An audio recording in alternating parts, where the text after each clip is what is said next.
A scholar that specializes in the Holocaust makes his way to campus. And Iowa City facilities are making waves for clean water. We give you our thoughts on the national championship game. And we catch up with the women's gymnastics team to hear how they're preparing for the NCAA regional tournament. All that and more in sports. What else but those April showers to start your day as I give you more in this week's weather. All that and more coming up. Stay tuned. DITV starts right now.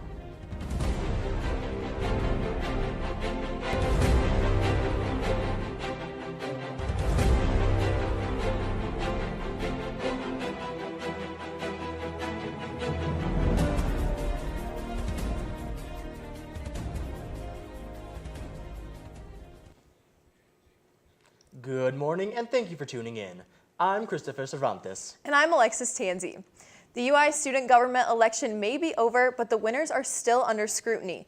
The UISG Student Judicial Court has found the UI Surge Party responsible for one of two election code violations. Surge falsified their campaign budget after they did not report the fair market value of the photographer. Another UISG campaign party filed the complaint against the winning party. Surge was not found responsible for the intimidation or harassment of Envision Iowa. Last Friday, an Iowa City man, Arian West, 24, was charged with human trafficking. According to the arrest report, officers went to the travel lodge and concluded that West and the 17-year-old victim had a physical fight where she was held against her will. According to the report, West allegedly hit her in the face. The two met online where West convinced her to be a prostitute. The victim was pimped out to the men who would respond to West's online advertisement. For more information, you can pick up a copy of today's edition of the Daily Iowan, where reporter Kaylee Reese has the story. A new sanctuary cities bill is currently being debated at the Iowa House of Representatives. This bill would require local government to work with immigration and customs enforcement authorities. With the open arms of Iowa's schools, if the bill is passed, it would force local law enforcement officials to search for illegal immigrants, which is an issue in itself due to low staffing. World-renowned scholar of World War II and the Holocaust, Professor Gerald Weinberg, honored our campus yesterday afternoon to talk about the Holocaust 75 years after it ended. DITV reporter Jahisha Thomas has more. At 5 p.m. Monday evening, there didn't seem to be a soul on campus, as most students had taken the opportunity to gather at Schaefer Hall to tune in to Professor Weinberg on the lecture he was holding about 75 years after the Holocaust today. Students had sold out the venue as they anxiously waited to listen to a different perspective on the history we had all become accustomed to. In his enlightening speech, students eagerly took notes as they learned the crucial knowledge that had been deleted or reconstructed through the bystanders over the years. Professor Weinberg made it his obligation to fill in the students on the missing details that had disappeared over time about the history of the Holocaust and the events leading to World War I. The development of scholarship on the Holocaust and what the problems are that people in the field face now and are going to be facing in the future. So that on the one hand, there are good developments in material becoming available, telling us more, and on the other side, issues of some material still closed and much of the material physically deteriorating. It was a true honor to embark on the presence of a person in that era, and his recount about that period was truly inspiring. And clearly, I wasn't the only person who thought so. From Schaefer Hall, this is Jahisha Thomas from DITV News. Alexis, just amazing stuff happening here in Iowa City. That's right, Chris. It's really awesome that Jahisha had the opportunity to attend that event. But let's toss it back over to Jahisha in our weather studio for more on this week's weather.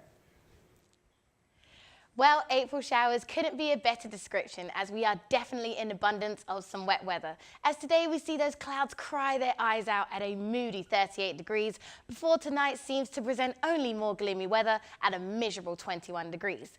Then looking at our extended forecast, we can see the weather trying to represent that spring month as best as possible as we reach a better 40 degrees in the afternoon. However, it's only short-lived as we wrap up with a cool 25 degrees at night. Then Thursday afternoon presents our highest temperature of the week, so make sure you make the most of it as we see only the 50s once before we drop to a shocking 90 degrees in the evening. Friday, we then result back to that bleak 30-degree weather as we see a cloudy 32 degrees in the afternoon before once again plummeting to a low 21 degrees at night. Then as we slide into the weekend, we see a pretty wearisome end to the week, as Saturday only allows us to partly share that warmish weather at 40 degrees before once again lowering to a brisk 26 degrees at night.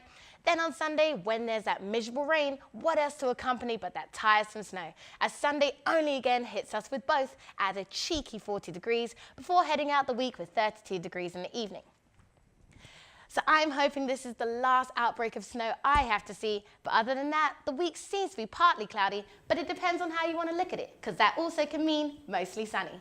Have a wonderful week, everybody, and back to you at the desk. Thanks, Jahisha. Personally, I hope it's mostly sunny. Farming is a widespread activity here in the state of Iowa, but many aren't aware of the frustration and depression that also comes along with the job. A study done by the Center for Disease Control and Prevention found that suicide rates for agriculture workers is 5 times higher than the general population. In response to this data, lawmakers introduced the Stress Act.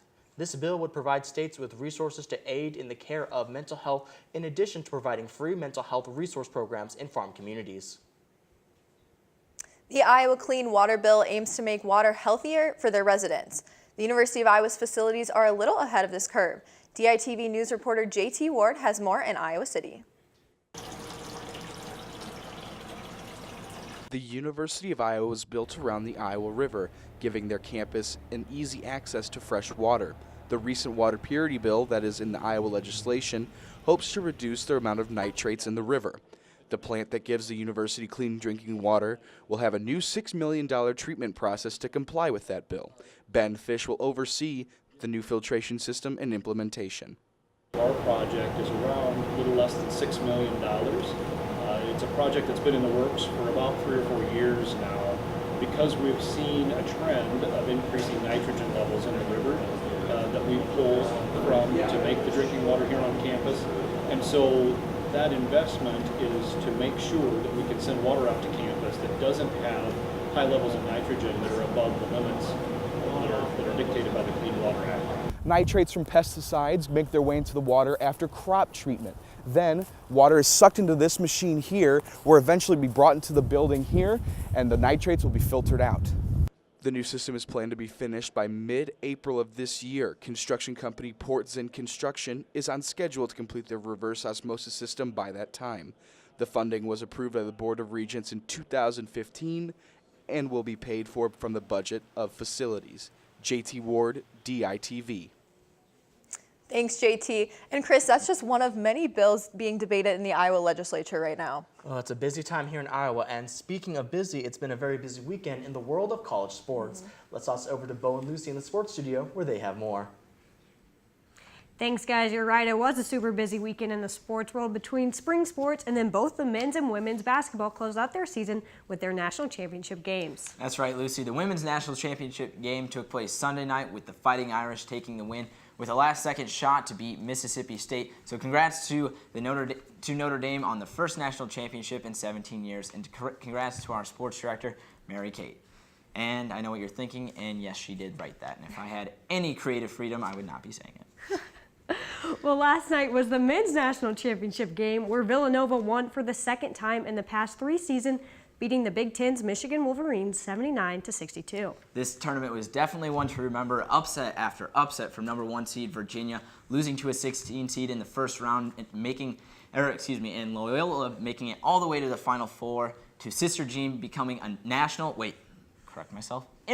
superstar.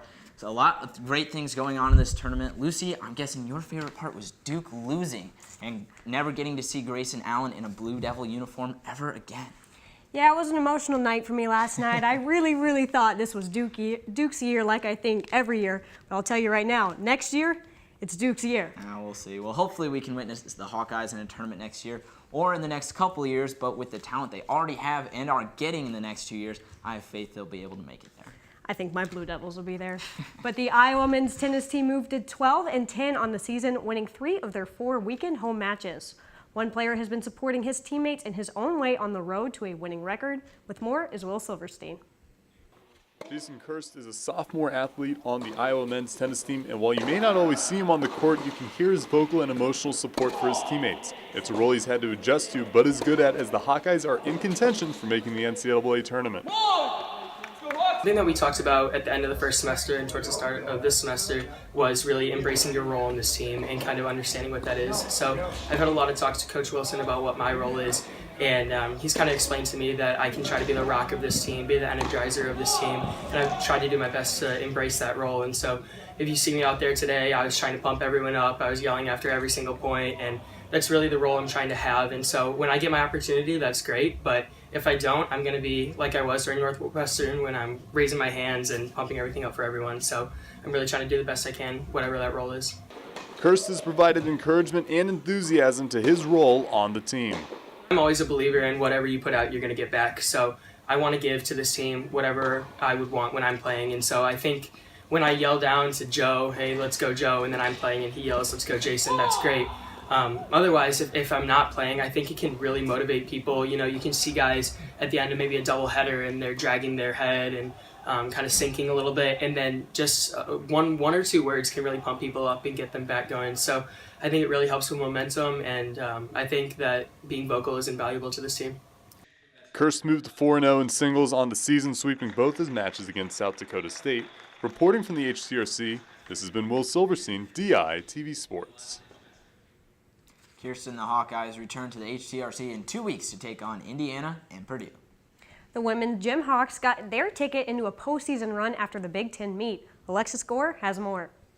196.400. That's the score the women Gym Hawks earned at Big Ten. We showed up. It was our best meet of the season. We were ready. I mean, it was coming all season long. I know Larissa always talks about not counting us out because we are some of the best in the Big Ten, and I mean, I guess it was our time. It finally paid off. Coach Libby wanted to focus less on gymnastics. She had something else in mind. Gymnastics, not really the physical aspect of it, but more so everything that they had done to figure out how to be one team when it mattered the most. The season high score qualified them for regionals. The Gym Hawks have not changed their preparations going into the meet. We're going to go in the gym and work on the little details, hitting every landing, hitting every handstand, and just kind of keep maintaining what we've been doing all season long. Going into Minnesota, the team will have the same mentality that they have had since the season started in January. I don't think my mentality so much has changed. I think it's mostly just focusing on the details and having fun. I think that's the most important thing for us. We always do way better when we're having fun and let loose a little bit. Purdue has the potential to end the team's postseason run, but they are not keeping that in mind. Whether this is the end or the start of a new journey for the national championship, it's going to be great. Reporting for Iowa Women's Gymnastics, this has been Alexis Gore with DITV Sports. The Gym Hawks will be starting postseason play this Saturday in Minnesota with the regionals of the NCAA tournament. That's it for us in the sports studio, but come back tomorrow for an update from Hawkeye football as they are 1 week into their spring season. And we'll introduce you to the Team USA members that will be wrestling in the Wrestling World Championships at Carver Hawkeye Arena this Saturday and Sunday. And ESPN's newest streaming service is set to launch in mid-April. The Disney-owned sports network will be launching ESPN+. For $5 a month, subscribers will have access to live sports, original programming, and on-demand library. For an additional $25 a month, subscribers can purchase the full Major Baseball League package. A similar offer, including the National Hockey League, is set to launch ahead of next season.